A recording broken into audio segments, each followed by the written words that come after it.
इसमें 2-3 चीज़ें हैं, मुझे ये बताइए। एक तो अगर जो मेरे कोई घर के आसपास कोई रहता है 60 साल का है या 75 साल का है, उसने अभी तक रजिस्ट्रेशन नहीं करवाया है, तो उसके लिए क्या कुछ प्रोसेस है? और जिसने करवा दिया होना चाहिए और खुद काश्तकारी करते हैं और दोनों फसल रबी और खरीफ की फसल हो उनके लिए, तो उनको 2000 यूनिट कृषि कनेक्शन के ऊपर राज्य सरकार द्वारा फ्री की गई है। और उस व्यक्ति को जो पहले से अन्नपूर्णा और बीपीएल योजना का उसको निःशुल्क गेहूँ मिल रहा है और एनएफएसए से जुड़ा हुआ है, उसको जो पहले निःशुल्क गेहूँ मिल रहा था या रियायती दर पर मिल रहा था, उसके साथ में अब ये फूड पैकेट प्रति माह मिलेगा, जिसमें आटा है, दाल है, चावल है, मसाले हैं और तेल है। ये प्रत्येक व्यक्ति 25 लाख के लिए उसको कुछ प्रीमियम देना पड़ेगा क्या? कुछ वो जिनका रजिस्ट्रेशन हो चुका है 850 रुपये है, और इसके अलावा जो बीपीएल या अन्नपूर्णा योजना की कैटेगरी के निःशुल्क है, उनका सीधा ही रजिस्ट्रेशन निःशुल्क हो रहा है। यहाँ सारा काम जो हो रहा है वो निःशुल्क हो रहा है, उसमें कैटेगरी वाइज है और जो जिस कैटेगरी के अंदर आ रहा है उसका उस कैटेगरी में रजिस्ट्रेशन हो रहा है। लेकिन प्रत्येक व्यक्ति जो रजिस्ट्रेशन क्या बोला इसमें पीपीओ वो क्या कुछ करवाना पड़ता है, कैसे होता है? उसके लिए कुछ डॉक्यूमेंट्स फॉर्मेलिटी होती है? पेंशन। राजस्थान के मुख्यमंत्री अशोक गहलोत ने राजस्थान के लोगों को महंगाई से राहत देने के लिए महंगाई राहत कैंप की शुरुआत 2 दिन पहले की थी। ऐसा बताया जाता है लाखों की तादाद में रजिस्ट्रेशन हो रहे हैं और इसमें कुल 10 योजनाएं हैं। मैं आपको इस वीडियो के अंदर बताऊंगा कि जो योजनाएं हैं उसके लिए क्या पात्रता होनी चाहिए, क्या डॉक्यूमेंट होने चाहिए और कैसे इसका बेनिफिट मिलेगा, क्योंकि बहुत से लोगों को ये इन सब चीज़ों को लेकर कन्फ्यूजन है। अच्छा सर, सबसे पहले तो ये बताइए, ये जो महंगाई राहत कैंप है, ऐसा है कि जो इसकी जो बेनिफिशियरी है कब से कब तक चलेगी, क्या कुछ होगा? राज्य सरकार के आदेशानुसार महंगाई राहत कैंप 24 अप्रैल से 30 जून तक चलेंगे। शहरी क्षेत्र में वर्तमान में 5 स्थायी कैंप हैं और 2 मोबाइल कैंप हैं, कुल 7 कैंप लग रहे हैं, जिसमें सरकार की 10 महत्वपूर्ण योजनाओं का रजिस्ट्रेशन किया जा रहा है, जिसमें 2 परिवार से संबंधित है, चिरंजीवी योजना, निःशुल्क इलाज योजना और बीमा योजना, जिसमें जिस परिवार का रजिस्ट्रेशन हो जाएगा उसके पूरे परिवार को 25 लाख रुपए तक का निःशुल्क इलाज है। और दूसरी योजना है 10 लाख रुपए तक का बीमा, पूरा परिवार 10 लाख रुपए के। 25 लाख के लिए उसको कुछ प्रीमियम देना पड़ेगा क्या? कुछ वो जिनका रजिस्ट्रेशन हो चुका है 850 रुपये है, और इसके अलावा जो बीपीएल या अन्नपूर्णा योजना की कैटेगरी के निःशुल्क है, उनका सीधा ही रजिस्ट्रेशन निःशुल्क हो रहा है। यहाँ सारा काम जो हो रहा है वो निःशुल्क हो रहा है, उसमें कैटेगरी वाइज है और जो जिस कैटेगरी के अंदर आ रहा है उसका उस कैटेगरी में रजिस्ट्रेशन हो रहा है। लेकिन प्रत्येक व्यक्ति जो रजिस्ट्रेशन करा रहा है उसको दोनों योजनाओं का लाभ मिलेगा। अच्छा, एक चीज़ यहाँ आना जरूरी है? कोई परिवार में से, जैसे परिवार है उसमें से कोई भी सदस्य आ सकता है या उसी मुखिया को आना पड़ता है? नहीं, परिवार का कोई भी सदस्य जिसका जनाधार कार्ड या आधार कार्ड में नंबर है, नाम है, वो यहाँ आ सकता है। आवश्यक नहीं है कि परिवार का मुखिया आए, उसका कार्ड हो और उसके अंदर उसका नाम हो, वो यहाँ आके रजिस्ट्रेशन करवा सकता है। अच्छा, मैं आपको सबसे पहले ये बताइए कि ये जो है निःशुल्क अन्नपूर्णा फूड पैकेज योजना, ये क्या कुछ है? इसके बारे में थोड़ा डिटेल से बताइए, कैसे लाभ मिलेगा? उसके लिए यहाँ आने वाले को क्या कुछ लाना पड़ेगा? यहाँ आने वाले को सिर्फ अपना एक राशन कार्ड और जनाधार कार्ड लाना है, और उस व्यक्ति को जो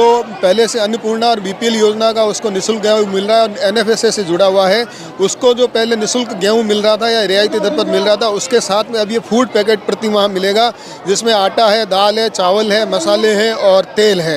ये प्रत्येक व्यक्ति को एक नियत जो कैटेगरी है परिवार के सदस्यों के अनुसार वो निःशुल्क दी जाएगी। ये कहाँ पर मिलेगी? जहाँ गेहूँ मिलता था वहीं पर? हाँ बिल्कुल, राशन डीलर के यहाँ मिलेगी। अच्छा, उसके बाद में हम आते हैं जैसे मुख्यमंत्री ग्रामीण रोजगार योजना है, इसके बारे में? ये जो मनरेगा है उसके अंदर जो 100 दिन का जिनको रोजगार मिल रहा था, जो रजिस्ट्रेशन कराएगा वो अपने आप 125 दिन की कैटेगरी के अंदर उसको लाभ मिलेगा। नियमित 125 दिन उसको 1 साल के अंदर रोजगार दिया जाएगा। और ऐसा ही शहरी क्षेत्र के अंदर है, उसके अंदर भी मुख्यमंत्री इंदिरा गांधी शहरी रोजगार गारंटी योजना वो भी इसके अंदर जुड़ी हुई है, जो मैं आपको चौथी योजना के बारे में 5वीं योजना हो जाएगी।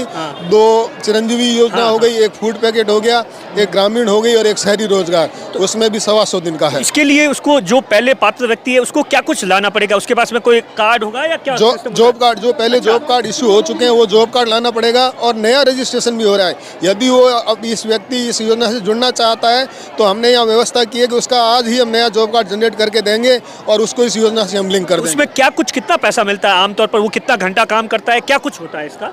वो फिक्स है, 8 घंटे है, प्रतिदिन 8 घंटे, महीने में 26 दिन और 259 रुपये की टास्क होती है। उसको अधिकतम 259 रुपये देनगी मिलती है। अच्छा, उसके बाद में अगर जैसे ये मुख्यमंत्री निःशुल्क कृषि बिजली योजना, ये क्या कुछ है? इसमें घरेलू और 2 ऑप्शन है। ये घरेलू के लिए तो 100 यूनिट फ्री है, वो अलग योजना है इस 10वीं योजना के अंदर। ये ग्रामीण जो खेती हर व्यक्ति हैं जिनके घर पे विद्युत कनेक्शन लिए हुए खेती के लिए, उनके लिए 2000 यूनिट है। उनके लिए खुद के ट्यूबवेल या कृषि कनेक्शन होना चाहिए, और खुद काश्तकारी करते हैं और दोनों फसल रबी और खरीफ की फसल हो उनके लिए, तो उनको 2000 यूनिट कृषि कनेक्शन के ऊपर राज्य सरकार द्वारा फ्री की गई है। उसके लिए क्या कुछ लाना पड़ेगा? क्या कोई बिल होगा, पुराना बिल लाना पड़ेगा, मोबाइल नंबर अपडेट करवाना पड़ेगा, क्या कुछ? नहीं, सिर्फ के नंबर, जो उनका लाइट का बिल आ रहा है उसका के नंबर लाना पड़ेगा और कुछ भी जरूरत नहीं है इसके अंदर। अच्छा, ये सबसे बड़ी इसमें से मुझे लगी सामाजिक सुरक्षा पेंशन योजना, ये क्या कुछ है? और इसमें 2-3 चीज़ें हैं, मुझे बताइए। एक तो अगर जो मेरे कोई घर के आसपास कोई रहता है 60 साल का है या 75 साल का है, उसने अभी तक रजिस्ट्रेशन नहीं करवाया है, तो उसके लिए क्या कुछ प्रोसेस है? और जिसने करवा दिया है, किन किन योजनाओं का लाभ मिलता है पेंशन? इसमें सबसे पहले तो वो व्यक्ति जिनका पीपीओ जन आधार कार्ड से लिंक हो चुका है वो यहाँ आए, नहीं तो उनका पहले पीपीओ जन आधार कार्ड से लिंक कराने के लिए उनको ई मित्रा पर जाना पड़ेगा। जो व्यक्ति ऑलरेडी लिंक्ड है तो उनका हम यहाँ रजिस्ट्रेशन करने के बाद में अभी राज्य सरकार द्वारा बजट घोषणा के अंदर पेंशन को बढ़ाया गया है। 750 से विधवा पेंशन को 1500 किया गया है और 1000 रुपये भी किया गया है वृद्धावस्था पेंशन को। और एक सीनियर सिटीजन का भी है, सीनियर सिटीजन जो फिक्स है 75 के वो होने पर उसको ये डबल लाभ हो जाएगा। उसमें कितना मिलेगा? उसमें जिसको 750 मिल रहा है उसको 1500 हो जाएगा और जिसको 1000 मिल रहा है उसको 2000 अच्छा, हो आपने जाएगा। कहा क्या बोला इसमें पीपीओ, वो क्या कुछ करवाना पड़ता है और कैसे होता है? उसके लिए कुछ डॉक्यूमेंट्स फॉर्मेलिटी होती है? पेंशन स्वीकृति आदेश होता है, उसको पीपीओ कहा जाता है। वृद्धावस्था पेंशन, विधवा पेंशन, विकलांग पेंशन, पालनहार योजना, जो अन्य योजनाएं जो गवर्नमेंट की है परित्यक्ता, तो उन सब के जो राशन का जो पीपीओ जारी होता है उसके ऊपर एक क्रमांक लिखा होता है जिससे उसका खाते के अंदर पैसा आता है उस पीपीओ के आधार पर। वो पीपीओ अगर जन आधार कार्ड से लिंक है तो यहाँ उसका रजिस्ट्रेशन हो जाएगा। जन आधार कार्ड से लिंक नहीं होने पर उसको पहले जन आधार कार्ड से लिंक कराना पड़ेगा, यहाँ रजिस्ट्रेशन कराना पड़ेगा। लेकिन उसको जो लाभ मिल रहा है वो लाभ तो नियमित मिल जाएगा, लेकिन जब तक यहाँ रजिस्ट्रेशन नहीं हो पाएगा तो उसको दुगना लाभ नहीं मिलेगा। अच्छा, इसमें एक बहुत बड़ी योजना है कामधेनु योजना, ये क्या कुछ है? इसमें जो गोवंश लंपी के दौरान जिसकी मौत हो गई या इन सब चीज़ों को लेकर क्या कुछ?